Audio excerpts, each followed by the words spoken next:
আপনারা দেখেছেন ছাত্রলীগের একটা ছেলে নিষিদ্ধ সংগঠন, মেনে নিলাম নিষিদ্ধ সংগঠন, তার স্ত্রী গলায় ফাঁস দিয়ে মারা গেছে। 9 মাসের শিশুটা, তাকে আগে তার স্ত্রী আগে ওইটা বালতির ভিতরে, এই ছোট্ট 9 মাসের শিশুকে বালতির ভিতরে পানি দিয়া চুবাইয়া এর আগে হত্যা করছে। সন্তানকে বালতির ভিতরে পানি দিয়ে হত্যা করার পরে নিজে মা হাসির দড়িতে ঝুলে সেও আত্মহত্যা করছে। তো সেই বাগেরহাটের ছাত্রলীগের সাদ্দাম, অনেকে বলতেছেন প্যারোলে মুক্তির ব্যাপারে তার পরিবার চেয়েছেন, কিন্তু জেলার এটা অস্বীকার করেছেন যে না, এরকম কোনো আবেদন আমাদের কাছে আসেনি, প্যারোলে মুক্তির ব্যাপারে আমরা জানি না। আমরা যখন শুনেছি তার স্ত্রী আর তার সন্তান আত্মহত্যা করে মারা গেছে, তখন আমরা মানবিক দৃষ্টিকোণ থেকে বলেছি যে তার এই লাশ দুইটাকে জেল গেটে নিয়ে আসা হোক। আমরা জেল গেটে তাকে 5 মিনিট দেখার জন্য অনুমতি দিয়েছি। সে তার সন্তানকে কোলে নিয়েছেন, স্ত্রীকে শুয়ে দেখেছেন। এই দৃশ্য দেখার পরে অনেকে কান্নাকাটি করতেছেন, আবেগের জায়গা থেকে নানান কথা বলতেছেন। আমরা বলতেছি আমরা তো ইনসাফ করতে চাই, একজন শত্রুর সাথেও যেন বেইনসাফি না হয়, ওই শত্রুরও যতটুকু নাগরিক অধিকার ততটুকু আমরা দিতে চাই। কথা বলে ঠিক কিনা? যদি রাষ্ট্রের পক্ষে সম্ভব হয় তার স্ত্রী সন্তানের জানাজায় যাওয়ার মতো পরিবেশ থাকে, আপনারা দিয়ে যাবেন, সমস্যা কি? জানাজায় গেলে কি এমন ক্ষতি হবে? কিন্তু মনে রাখবেন, এই সমস্ত মানুষদের দ্বারা একসময় নির্যাতন জুলুম কিন্তু কম হয়নি। কথা বলেন। রোজা থাকা অবস্থায় একজন নারী তার স্বামীর জন্য গিয়েছিলেন, আর সেই নারীকে রোজা ভেঙে ধর্ষণ করা হয়েছে। কথা বলেন ঠিক কিনা? এই বর্বর ইতিহাসগুলো আমরা ভুলে যাইনি। আবেগ তো 2 জায়গাতেই কাজ করে। তখন যারা এটা করেছিল ওরা তো মানুষ না, ওরা পশু ছিল। এখন আমরাও যদি এরকম করি তাহলে তো আমরাও পশু হয়ে গেলাম। কথা বলেন ঠিক কিনা? অন্তত আমরা ইনসাফ প্রতিষ্ঠিত করার ক্ষেত্রে, সকল মানুষের ন্যায় বিচার প্রতিষ্ঠিত করার ক্ষেত্রে মানবিক দৃষ্টিকোণ থেকে যতটুকু ছাড় দেয়া দরকার আমরা ততটুকু ছাড় দেব। কথা বলেন ঠিক কিনা? আমরা আমার শত্রু যেন ইনসাফ থেকে বঞ্চিত না হয়। কথা বলেন ঠিক কিনা? যার শাস্তি যতটুকু ততটুকু দিব, অতিরিক্ত কোনো কিছু আমরা করব না। কথা বলেন। তার স্ত্রী হয়রান পরেশান হইয়া স্বামীকে বড্ড বেশি ভালোবাসতো, স্বামীকে ছাড়া আর কতদিন একা থাকবে, এই মনের দুঃখে কষ্টে মেয়েটা আত্মহত্যা করে তার 9 মাসের শিশুকে মেরে ফেলে দিছে, সে নিজেও আত্মহত্যা করে মারা গেছে। রাগ করতেছেন মনে হয়? আজকে সোশ্যাল মিডিয়াতে এই ঘটনাটা ভাইরাল হয়ে গেছে। যশোরের জেলা কারাগারের গেটে মূল জায়গায়, মূল ফটকে, মূল দরজায় নিয়ে এসে এই 2 জন মানুষের লাশ, তার বাবা, এই ছোট্ট শিশুর বাবার নাম হলো সাদ্দাম, ছাত্রলীগ করত। ছোট্ট শিশুটাকে শুয়ে দেখেছেন, স্ত্রীকেও শুয়ে দেখেছেন, শেষবারের মতো বিদায় জানিয়েছেন। আমরা যতটুকু বলতে চাই, মাঝে মাঝে এই দৃশ্যগুলো আমাদেরকে ভাবায় কাঁদায়। আমরা তো এমন সমাজ দেখতে চাইছিলাম না। আমরা একটা শান্তির বাংলাদেশ চাই, যে দেশে কোনো অশান্তি থাকবে না, মারামারি কাটাকাটি হানাহানি থাকবে না, কোনো মানুষের চোখের পানি ঝরবে না, কোনো পরিবার গলায় দড়ি দিয়ে আত্মহত্যা করে জনমের মতো বিদায় নেবে, এমন সমাজ তো আমরা দেখতে চাই না। কথা বলেন ঠিক কিনা? আমার ভাইয়েরা, সকল মানুষের অধিকার নিশ্চিত করতে হবে, এজন্য একটু সময় লাগবে।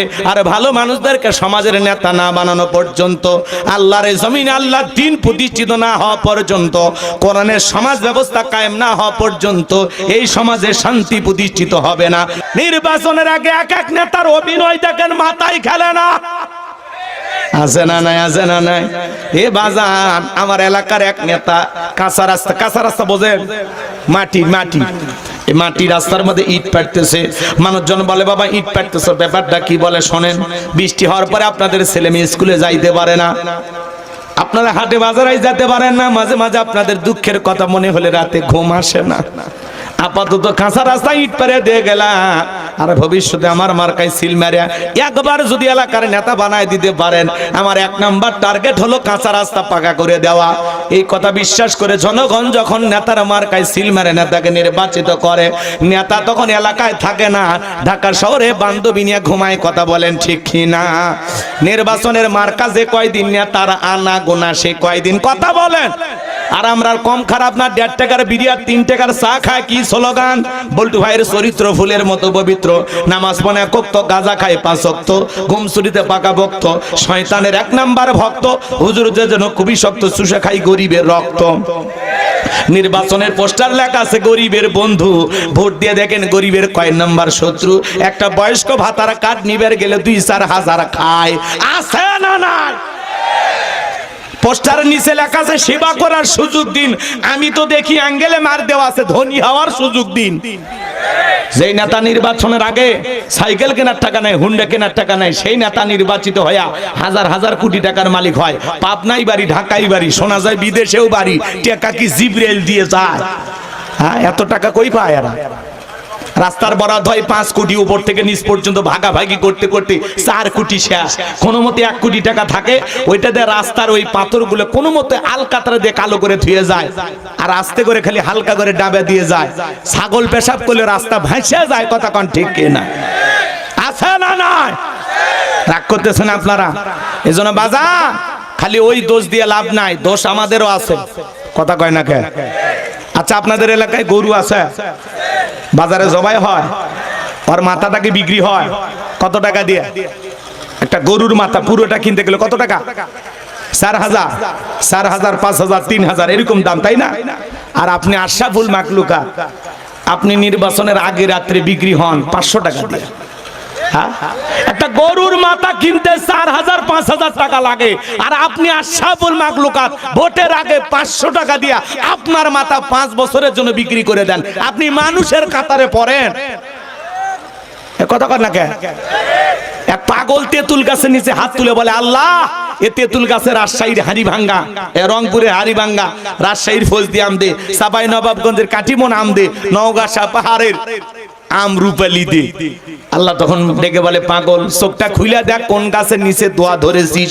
তেঁতুল গাছের নিচে দাঁড়াইয়া কিয়ামত পর্যন্ত আম চাইলে যেমন পাওয়া যাবে না, নির্বাচনের আগে 500 টাকা, 1000 টাকার বিনিময়ে নিজের পবিত্র আমানত ভোট বিক্রি করে ওমরের মতো নেতা চাইলে দেশে পাওয়া যাবে না। কথা বলেন? তালুকদার বংশের মতো যদি কলিজা বড় হয়, বাপের বেটা হয়ে থাকলে হাত তুলে কে বলতে পারবেন, হুজুর নির্বাচনকে কেন্দ্র করে একটা চা বিড়ি খাবো না, টাকা তো দূরের কথা, বলতে পারবেন? হাত তুলে দেখান তো দেখি। লিল্লাহি তাকবীর, হাত নামান। আমার ভোট আমি দেব, যাকে খুশি তাকে দেব, এটা না। আমার ভোট আমি দেব সৎ, যোগ্য, নির্ভীক, আল্লাহওয়ালা, নেককার, নামাজি দেখে দেব। কথা বলেন? সমাজে এমন মানুষ নেতা বানাইতে হবে। 54 বছরে সব দেখেছেন কত দুর্নীতি হয়, চাঁদাবাজি, টেন্ডারবাজি হয়। আগামীতে একটু বুঝে শুনে সিদ্ধান্ত নেন, কোন চাঁদাবাজ, সন্ত্রাস এরা যেন সমাজের নেতা না হতে পারে।